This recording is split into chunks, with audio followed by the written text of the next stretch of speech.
Bismillahirrahmanirrahim. Assalamualaikum warahmatullahi wabarakatuh. Alhamdulillahirabbil alamin. Wassalatu wassalamu ala sayyidil anbiya wal mursalin nabiyina Muhammadin wa ala alihi wa sahbihi ajma'in. Amma ba'du. Allahumma inna nas'aluka ilman nafi'an wa na'udzubika min ilmin la yanfa'. Bapak-bapak, ibu-ibu, saudara-saudara sekalian rahimakumullah.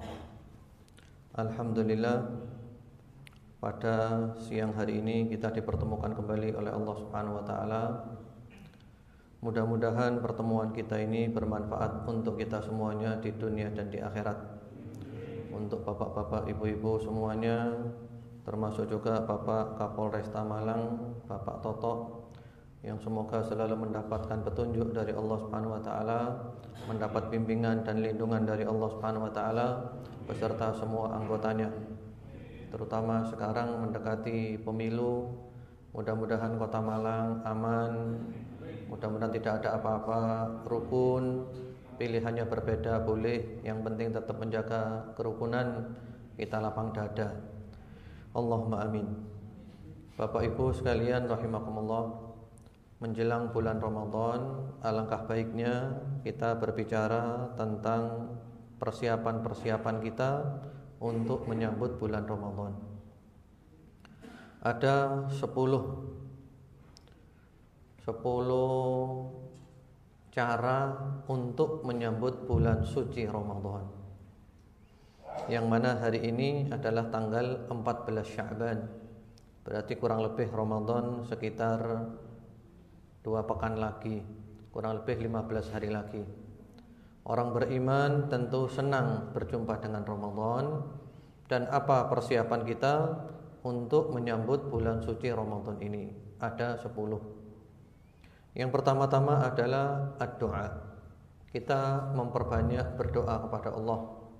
Mudah-mudahan Allah mempertemukan kita dengan bulan Ramadan dalam keadaan sehat walafiat, dalam keadaan taat, dalam keadaan kita bisa beribadah kepada Allah dengan sebaik-baiknya. Kita terus doa kepada Allah supaya Allah pertemukan kita dengan bulan Ramadan.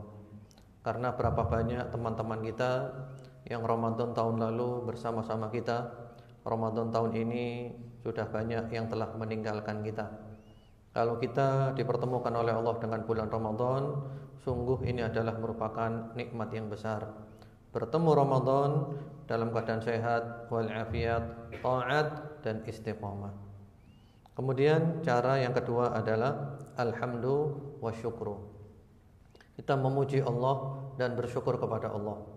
Kalau kita oleh Allah dipertemukan dengan bulan Ramadan, ini nikmat yang amat sangat besar. Bahkan para ulama menganjurkan kalau kita mendapat nikmat yang baru itu untuk sujud syukur. Sujud syukur. Jadi begitu masuk malam hari pertama bulan Ramadan, mungkin setelah sholat maghrib, setelah sholat sunnah, kita sujud syukur. Sebagai bentuk syukur kita kepada Allah, kita dipertemukan dengan bulan Ramadan. Kita memuji-muji Allah Subhanahu wa taala.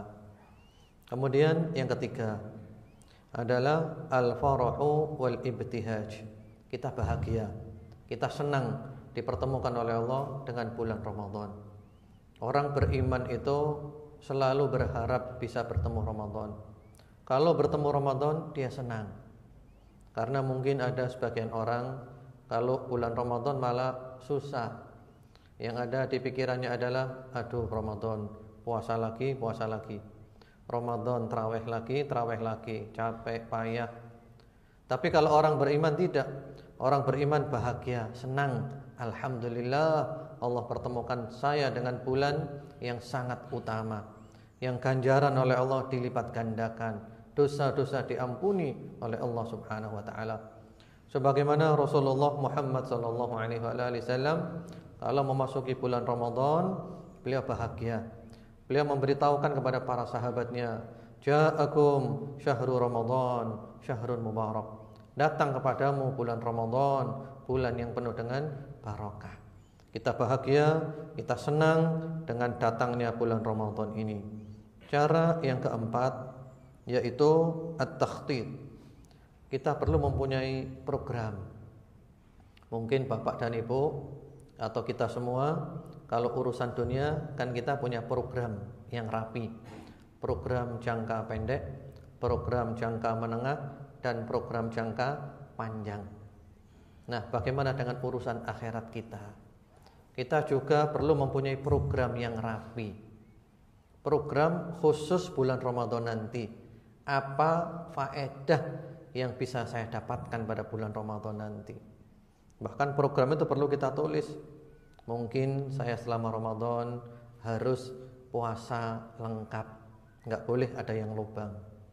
Saya selama Ramadan harus mengikuti tarawih lengkap, jangan ada yang lubang. Saya selama Ramadan harus khatam Al-Quran minimal 1 kali. Para ulama menganjurkan minimal 1 kali. Berarti kita 1 hari membaca 1 juz. Saya selama Ramadan memberi sedekah, bersedekah sekian, memberi buka puasa sekian. Ini program-program, bahkan perlu kita catat. Apa program kita selama Ramadan nanti? Kalau tidak dicatat biasanya hilang begitu saja. Nah, kita catat, kemudian kita fokus untuk melaksanakan program-program itu. Kemudian cara yang kelima adalah bertekad bulat untuk memanfaatkan waktu-waktu kita secara maksimal dengan amal soleh. Sebenarnya Bapak dan Ibu polisi ini adalah orang yang banyak ganjarannya. Kenapa? Karena mengabdi kepada masyarakat. Jadi mulai dari bangun tidur niatkan, saya adalah pengabdi masyarakat. Saya harus mengabdi kepada masyarakat. Ini ibadah yang luar biasa. Bahkan saya ada kiriman video singkat di WhatsApp ya, tentang satu orang melanggar lalu lintas, tidak memakai helm. Sudah tidak memakai helm, dia terburu-buru lagi. Lampu merah dilanggar, di stop oleh polisi. Kemudian dia ternyata mau nyuap polisi itu. Dia nyuap cuman 100.000. Oleh polisi diterima, tapi oleh polisi diajak pergi dia. Ternyata 100.000 itu oleh Pak Polisi dibelikan helm. Ternyata harga helmnya lebih dari 100.000. Pak Polisinya tombok, ditambahin. Kemudian setelah Pak Polisi beli helm, diberikan ke orang itu, ini kamu pakai helmnya ya, jangan melanggar lagi. Wah, ini Masya Allah, ini polisi ahli syurga. Polisi yang benar-benar mengayomi rakyatnya.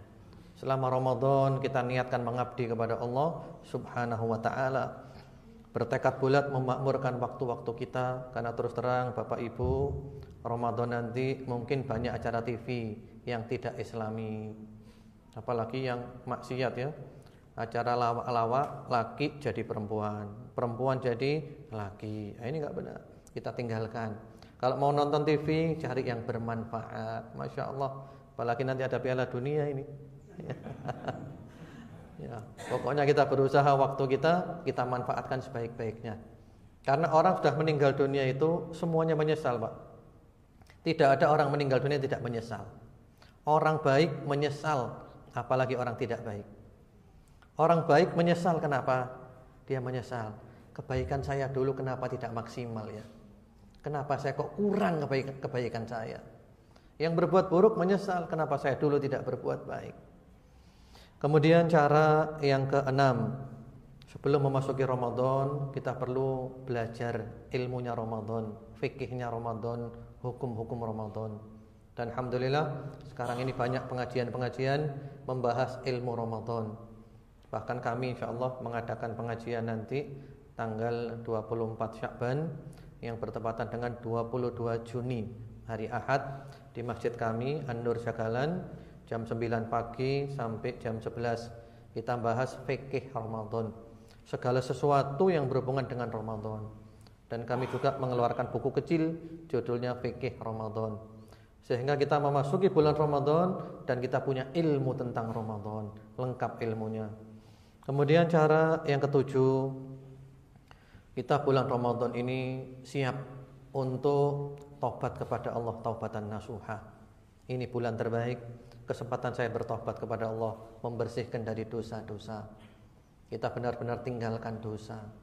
Manusia berbuat dosa itu wajar. Yang tidak wajar adalah orang terus-menerus berbuat dosa, tidak tobat. Karena itu saya sering mengatakan di Facebook atau di Twitter, saya suka buat gambar-gambar ya dengan tulisan tausiah.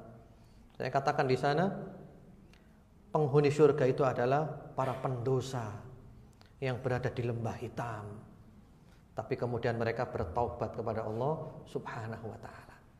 Jadi orang yang rajin berbuat dosa, rajin maksiat, yang mereka berada di lembah hitam, mereka ini adalah ahli surga kalau mereka taubat kepada Allah. Karena yang dinilai oleh Allah itu akhirnya nanti. Perjalanannya mungkin terseok-seok, mungkin perjalanannya banyak di lembah hitam, tapi selalu ada perbaikan. Akhirnya akhir yang terbaik, husnul khotimah, penutup umur yang terbaik. Harapan kita seperti itu. Kemudian cara yang ke-8, yaitu kita melakukan persiapan mental. Kita dengarkan ceramah-ceramah, baca buku yang memotivasi kita untuk semangat bulan Ramadan ini. Ramadan ini melebur dosa, Ramadan ini menambah pahala, bahkan orang puasa ganjarannya tanpa batas. Ramadan ini adalah cara terbaik untuk masuk ke dalam surga Allah Subhanahu wa ta'ala. Sebaliknya, kalau orang tidak puasa, ancamannya berat. Disebutkan di dalam hadis yang sahih, Rasulullah sallallahu alaihi wasallam diajak oleh malaikat pergi ke gunung. Ketika berada di puncak gunung, mendengar suara teriakan yang keras. Kemudian beliau diajak melihat siapa mereka. Ternyata mereka itu orang-orang yang dibakar di neraka, kakinya di atas, telinganya kepalanya di bawah, dan mulutnya robek penuh dengan darah. Jadi kaki di atas, kepala di bawah, mulutnya penuh dengan darah, robek semuanya, dibakar di neraka. Rasulullah tanya, siapa wahai malaikat mereka ini? Kata malaikat, ini orang yang gak puasa ini, orang yang mokel, membatalkan puasanya tanpa sebab. Allahu Akbar. Kemudian cara yang ke-9, kita sambut Ramadan ini dengan berdakwah. Tentu berdakwah dengan caranya masing-masing. Kalau Pak Polisi, ya dakwah mungkin dengan ya menjadi polisi yang benar-benar dicintai oleh Allah Subhanahu wa taala, mengabdi kepada rakyat, sehingga orang semakin cinta kepada Pak Polisi. Wah, Pak Polisi ini Masya Allah, saya senang. Berapa hari yang lalu saya posting di Facebook, ya, ada di daerah Grobogan sana. Itu Pak Polisi lalu lintas kreatif. Jadi beliau bikin ya di jalan itu pelang besar yang tulisannya itu, ojo ngebut, aku isik seneng karo sliramu. Dan ini polisi yang kreatif kan. Jadi mengajak masyarakat tertib lalu lintas, tapi dengan cara yang enak, dengan cara yang bersahabat. Masya Allah, ini dakwah. Apalagi polisi mungkin ngajak masyarakat untuk ke masjid, ya, mungkin ketika pas adzan ada orang mau ditilang atau apa, ini sudah adzan, ayo kita ke masjid dulu, sholat dulu. Masya Allah, polisinya ngajak orang ke masjid. Subhanallah, ini polisi yang bahagia dunia akhirat.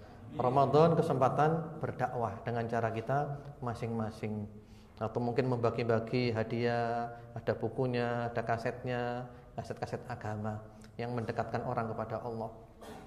Buku-buku agama Bapak Ibu jangan dikira buku yang sia-sia. Saya ada cerita di Amsterdam, kisah nyata. Nanti aja kapan-kapan saya ceritakan panjang lebar, karena sekarang waktunya ini singkat. Seorang nenek tua hampir bunuh diri, lalu diberi oleh anak kecil buku agama yang berjudul Jalan Menuju Surga. Nenek tua itu tidak jadi bunuh diri, membaca buku itu dapat hidayah dan masuk Islam. Subhanallah. Jadi siapa tahu hatinya orang. Tugas kita adalah berdakwah. Kadang-kadang orang itu tersentuh, masuk, ngikuti, alhamdulillah. Kemudian yang terakhir, cara yang ke-10, kita sambut Ramadan ini dengan membuka lembaran baru. Lembaran baru antara kita dengan Allah, taubatan nasuha. Lembaran baru antara kita dengan Rasulullah sallallahu alaihi wasallam. Kita belajar ajarannya Nabi, mengikuti ajarannya Nabi Muhammad sallallahu alaihi wasallam. Lembaran baru dengan kedua orang tua kita, dengan istri kita, dengan anak-anak kita. Kita berusaha jadi suami yang baik, istri yang baik, bapak yang baik. Kita buka lembaran baru dengan masyarakat. Dalam Islam itu ada prinsip sabda Nabi yang berbunyi khairun nas anfa'uhum linnas. Manusia terbaik adalah manusia yang paling banyak manfaatnya untuk orang lain. Demikian ceramah yang singkat, semoga bermanfaat. Sekali lagi semoga Bapak polisi semuanya, ibu-ibu, oleh Allah selalu dapat bimbingan, selalu dilindungi, semakin hari semakin baik, dicintai Allah, dicintai rakyat, dicintai semuanya, hidup bahagia dunia akhirat, istiqomah, dan ditutup oleh Allah umurnya dengan husnul khotimah. Allahumma amin. Wa sallallahu ala sayyidina Muhammadin wa ala alihi. Subhanakallahumma rabbana bihamdika asyhadu an la ilaha illa anta astaghfiruka wa atubu ilaik. Assalamualaikum warahmatullahi wabarakatuh.